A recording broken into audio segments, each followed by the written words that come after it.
அடுப்பு பத்த வச்சு போயிட்டான். அதான் நீதான் பாத்தேன். நாளைக்கு எங்க வீட்டாண்ட ஒரு சண்டைக்கு நான் நெய் ஊத்துறேன். முந்திரி பருப்பு வர வேணாமா? நெய் கொஞ்சமா ஊத்துறான், அப்புறம் இதுல ஊத்தலாம். எல்லாம் ஊத்தலாம் நெய். அடுப்புல ஊத்தி நெய் எடுத்துட்டு வா சண்முகம், நெய் எடுத்துட்டு வா.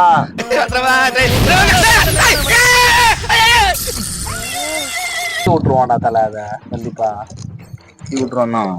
போடு, ஏலக்காய் போடுறான். ஏலக்காய் அதுல போடலாம், அப்பதான் வாசனம் தீஞ்சிச்சுன்னா வாசனம். தீய விட்டு இது ஊத்துற தெரிய போகுது. ஏய், பாதி பாதியா ஊத்துறாங்க, நெய் தெரியும். ஏய், போதும், பால் ஊத்துறா. ஏய் பாருடா, இவ்வளவு தண்ணி ஊத்துறாடா, தம்ம தொண்டை அடிச்சுக்கு. ஏய், அரிசி அதுல போய் பால் ஊத்து, பால் ஊத்து, பால் ஊத்து. இரு, கொதிமத ஊத்தணும். பால் ஊத்து. கொதிக்கும் போது ஊத்தணுமா?